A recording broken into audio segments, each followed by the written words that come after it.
اے ہمارے اللہ، اے ہمارے اکلوتے اللہ، اے اربوں انسانوں کے اکلوتے اللہ، اللہ ظاہر میں تو ہم آپ کے بندے ہیں، حقیقت میں بڑے گندے ہیں۔ اللہ ہم آپ کے دربار میں آج ہم پاک ہونے آئے ہیں، صاف ہونے آئے ہیں۔ اللہ ہم اپنے دل کا تزکیہ کرنے آئے ہیں، دل کا تصفیہ کرنے آئے ہیں، نفس کا تزکیہ کرنے آئے ہیں۔ اے کریم اللہ، اے کائنات کے بادشاہ، اے دنیا اور آسمان کے بنانے والے، اے زمین و آسمان کے چلانے والے، اے ہم کو بنانے والے، اے ہمارے ماں باپ کو بنانے والے، اے ہماری نسلوں کو بنانے والے، اے ہم کو پیدا کرنے والے، ایک گندے پانی کے قطرے سے ہم کو خوبصورت بنا کر دکھانے والے اللہ، اے کریم اللہ، اے اللہ آپ بہت پیارے ہیں، اللہ آپ بہت کریم ہیں، اللہ آپ بہت رحیم ہیں، اللہ آپ بہت غفور ہیں، اللہ آپ بہت شکور ہیں، اللہ آپ بہت، اے اللہ آپ بہت غفور ہیں، اللہ آپ بہت معاف کرنے والے ہیں، اے اللہ آپ تو کمزوروں کے اللہ ہیں، اللہ آپ بادشاہوں کے بھی اللہ ہیں، اللہ آپ ہی ہیں بس۔ اے اللہ ہم آپ کے دربار میں آج آ گئے ہیں، اے اللہ گناہوں سے، اے اللہ لت پت ہو کر، گناہوں کے دلدل میں ڈوب کر آج ہم آپ سے سچی توبہ کرنے آئے ہیں۔ اللہ ہم کو معاف کر دیجئے، اللہ ہم کو معاف کر دیجئے، اللہ ہم کو معاف کر دیجئے۔ اللہ ہمیں تو مانگنا بھی نہیں آتا، ہمیں تو منانا بھی نہیں آتا۔ چھوٹا سا بچہ امی امی کہہ کے منا لیتا ہے، ہم تو رب رب کہہ کے بھی نہیں منا پاتے، اللہ اللہ کہہ کے بھی نہیں منا پاتے۔ ہماری زبانوں کی تاثیر ختم ہو گئی، گناہوں کی نحوست کا اثر یہ پڑا کہ اللہ ہمارے دل مردہ ہو گئے، یہ آنکھیں پسیجنا بند ہو گئیں، یہ دلوں نے رونا بند کر دیا۔ اے رب کریم دل کی زمین بنجر ہو گئی، اے اللہ یہ دل نہ رہے، یہ پتھر کے سل بن گئے۔ رب کریم اس دل کو اپنی یاد کا گہوارہ بنا دیجئے، اللہ اس کو اپنی معرفت کا گہوارہ بنا دیجئے، اپنی محبت کا گہوارہ بنا دیجئے، اپنے انوارات و تجلیات کی آماج گاہ بنا دیجئے۔ اے رب کریم اپنے نیک و مقبول بند و بندیوں میں شامل فرما لیجئے۔ اے اللہ، اے اللہ، اے کریم رب، تیرے اربوں بندے ہیں اے اللہ، لیکن تو ہمارا ایک لوتا اللہ ہے۔ اے اللہ آج نہ جھڑکیے گا، آج نہ بھگائیے گا۔ اللہ ذی الحجہ کے مہینے چل رہے ہیں، اللہ حجاج کرام بڑی تمنائیں لے کر تیرے گھر کی طرف جائیں گے۔ اے پروردگار عالم، تجھے ان سفید چادروں میں لپٹے ہوئے تیرے عشاق کا واسطہ، اے اللہ تیرے ان نیک بندوں کا واسطہ جن کو تو نے قبول فرمایا، اے طواف کرنے والوں کا واسطہ، ملتزم سے چمٹنے والوں کا واسطہ، صفا مروہ کی سعی کرنے والوں کا واسطہ، اے رب کریم ہمیں معاف کر دیجئے، اللہ معاف کر دیجئے۔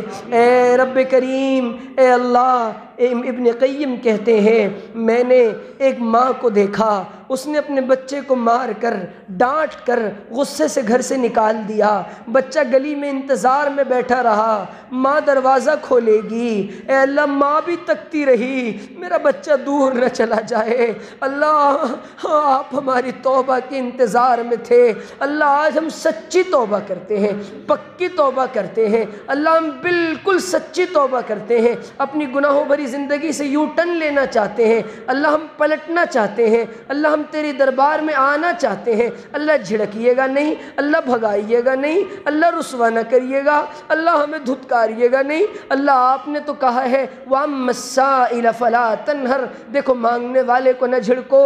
اللہ ہم بہت بڑے منگتے ہیں، اتنے بڑے منگتے کہ ہمیں مانگنے کا سلیقہ کوئی نہیں، اللہ ہم پروفیشنل بھکاری نہیں بن سکے۔ اللہ ایک مانگنے والا 10 سال جب مانگتا ہے اسے تو جھوٹ کا مانگنے آ جاتا ہے، منہ بنا کر مانگ لیتا ہے۔ اللہ ہمیں تو منہ بنا کر مانگنا نہ آیا، ہم تیرے در سے نہ لے سکے۔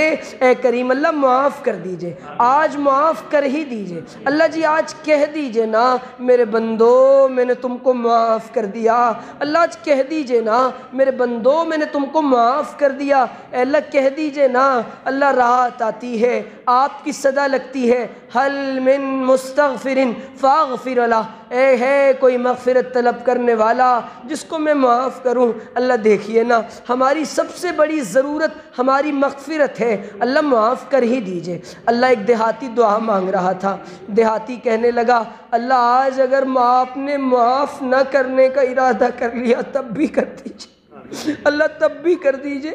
اللہ ہم اس دیہاتی کی دعا کو دہرا کے کہتے ہیں ہمیں عقل و شعور نہیں، ہم بہت گندے ہیں، ہم بہت گندے ہیں، اللہ ہمیں اپنی گندگی کا اعتراف ہے، اللہ غسل توبہ کرا دیجئے۔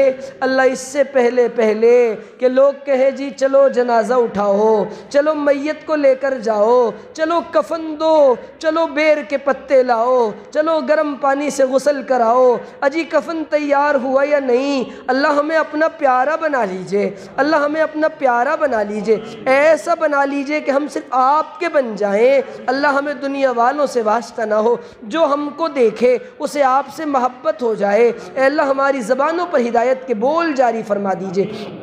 اے رب کریم امت مسلمہ کے حالات پر رحم کر دیجئے، مصر کی ماؤں پر رحم کر دیجئے، فلسطین کی بیٹیوں پر رحم کر دیجئے، کشمیر کی بچیوں کی لٹتی عزتیں بتا رہی ہیں کہ اللہ ہم نے بڑا ظلم کیا ہے، اللہ ہم ظالم ہیں، اللہ پوری انسانیت کی طرف سے ہم آپ سے معافی مانگتے ہیں۔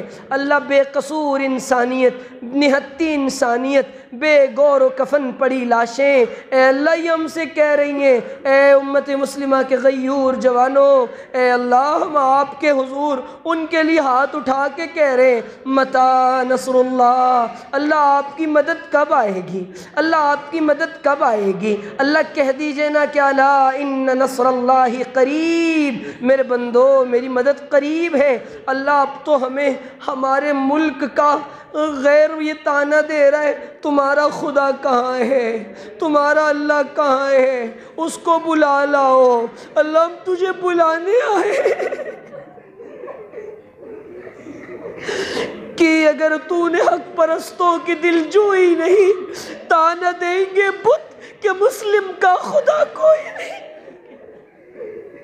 اللہ اب تو اے رب کریم خار ہے، بدکار ہے، ڈوبے ہوئے ذلت میں ہے، کچھ بھی ہے لیکن تیرے محبوب کی امت میں ہے۔ اے رب کریم کشمیر کب تک قبرستان بنا رہے گا، اللہ آسام کی بیٹیوں کی عزتیں کب تک لٹیں گی، اے رب کریم فلسطین کی مائیں کب تک بیوہ ہوں گی۔ اے اللہ ملک شام میں ایک بچے کے باپ کو مار دیا گیا، 2 سال کا بچہ جا کر اپنے لڑکھڑاتے قدموں سے کہنے لگا انی اخبر اللہ، میں اپنے اللہ کو جا کے سب بتا دوں گا، میں اپنے اللہ کو سب بتا دوں گا۔ اے اللہ آپ دیکھ رہے ہیں نا یہ امت کھلے آسمان کے نیچے تپتی زمین پر، ہمارے پاس کوئی سہارا نہیں، اب تو ہم سے کمزور ہمیں تانے دے رہے ہیں، ہمیں آنکھیں دکھا رہے ہیں۔ اللہ یہ داڑھی جرم بن گئی، یہ لباس جرم بن گیا، اللہ تیرا نام لینا بھی جرم بن گیا۔ اے اللہ تیرے نبی نے بدر کے دن دعا فرمائی تھی، اللہ بدر کے دن اگر یہ مٹھی بھر صحابہ شہید ہو گئے تو تیرا نام لینے والا زمین پر کوئی نہیں ہوگا۔ اللہ ہم بھی کہتے ہیں یہ ہندوستان کا مسلمان اسی حالت میں ہے، اللہ اگر ان مسلمانوں کو کچھ ہو گیا، اللہ اے اللہ ہمارا کیا ہوگا، ہماری مسجدوں کا کیا ہوگا۔ تو ہی محافظ ہے، تو ہی والی ہے، تو ہی کارساز ہے، اے مولا لاج رکھ لیجئے۔ اللہ دیکھیے نا اتنے سارے حفاظ رو رہے، اللہ قرآن پڑھنے پڑھانے والے رو رہے، اللہ آپ کو ان کے آنسوؤں کا واسطہ اے مولا حالات کو بہتر فرما دیجئے، حالات کو بہتر کر دیجئے۔ اللہ سفید بالوں والے بھی رو رہے، اللہ کالی داڑھی والے بھی رو رہے، اے اللہ پیار سے ایک بار نظر کرم ڈال دیجئے نا، ڈال ہی دیجئے نا، کہہ دیجئے نا کہ میرے بندو مطمئن ہو جاؤ، اب کوئی صلاح الدین بھیجوں گا، اب ابابیلوں کا لشکر بھیجوں گا، اب تمہیں طاقت و قوت دوں گا۔ ولا تہنوا ولا تحزنوا وانتم الاعلون ان کنتم مومنین۔ اے رب کریم امت کی عظمت رفتہ کو واپس لے آئیے، عزت رفتہ کو واپس لے آئیے، ذبو حالی کو دور فرما دیجئے، ہمارے مدارس مکاتب خانقاہوں کی حفاظت فرما دیجئے۔ رب کریم اے اللہ قیامت کے دن کی رسوائی سے بچانا۔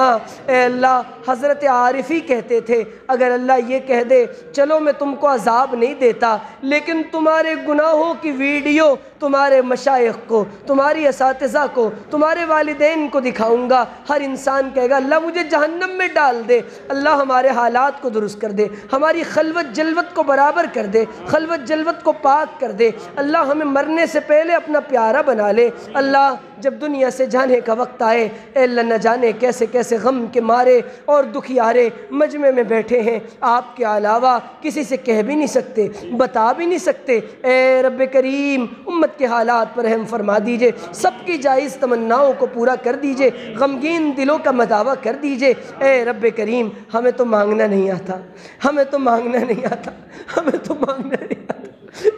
چھوٹا سا بچہ توتلی زبان میں امی امی کہتا ہے، ماں دوڑ کر آتی ہے۔ اللہ تو بھی اپنی رحمت کو جوش میں لے آ، کہہ دے میرے بندو میں نے سن لیا ہے، میں نے سن لیا ہے، میں نے سن لیا ہے۔ اللہ کہہ دیجئے نا، اللہ بول دیجئے نا۔ اے اللہ تیرے فرشتے بھی آمین کہہ رہے ہیں، اے اللہ ان کو بھی رحم آ رہا ہے کہ یہ مخلوق اس پر کتنا ظلم ہو رہا ہے۔ اے رب کریم کہاں جائیں، کس سے مانگیں، اور دنیا میں تیرے سوا کون ہے؟ سب کا داتا ہے تو، سب کو دیتا ہے تو، اور دنیا میں حاجت روا کون ہے؟ اے اللہ ہمارا سب سے بڑا مسئلہ ایمان کا مسئلہ ہے۔ ایسا نہ ہو کہ دنیا میں تو لوگوں کو سفید سفید پہن کر دھوکہ دیں لیکن جہنم میں جا رہے ہوں، لوگ کہیں ما سلککم فی سقر، تمہیں کیا ہو گیا جہنم میں کیوں جا رہے ہو؟ تو اللہ ہم یہ کہہ دیں کہ ہم جو کہتے تھے ہم وہ کرتے نہیں تھے۔ اللہ جہنم کی رسوائیوں سے بچانا۔ اے اللہ محمد عربی کے ہاتھوں جامع کوثر نصیب فرما۔ اے اللہ حضور کی شفاعت نصیب فرما۔ اے اللہ حج کا موسم ہے، ہم میں سے ہر ایک کو بار بار حج مقبول و مبرور کی اور حرمین شریفین مدینہ منورہ حاضری کی سعادت نصیب فرما۔ اے رب کریم ایک آخری التجا ہے، موسم بھی ٹھنڈا ہے، بارش کا موسم ہے، اے رب کریم حج کا مہینہ ہے، رات کی پہر ہے، حفاظ کا مجمع ہے، مسجد کی چار دیواری ہے، فرشتے بھی بیٹھے ہیں، تیری دوسری مخلوقات بھی ہیں۔ اے اللہ ہم اپنے ٹوٹے ہاتھوں کو، پھٹے دامن کو اٹھا کر کہتے ہیں اللہ جی ایک بار ہم پر نگاہ کرم ڈال دیجئے، ایک بار کرم کی نگاہ سے دیکھ لیجئے، ہمیں اپنا ولی بنا لیجئے۔ اور اے اللہ جب دنیا سے جانے کا وقت آئے آپ ہم سے راضی ہوں، ہم آپ سے راضی ہوں، اور اے پروردگار عالم اے رب کریم مصطفیٰ کے شہر میں اے ظلمنن ہو عطا 2 گز زمین اور 2 گز کفن، وصلی اللہ تعالی علی خیر خلقہ واصحابہ وآل بیت اجمعین برحمتک یا ارحم الراحمین۔ سبحان ربک رب العزة عما یصفون وسلام علی المرسلین۔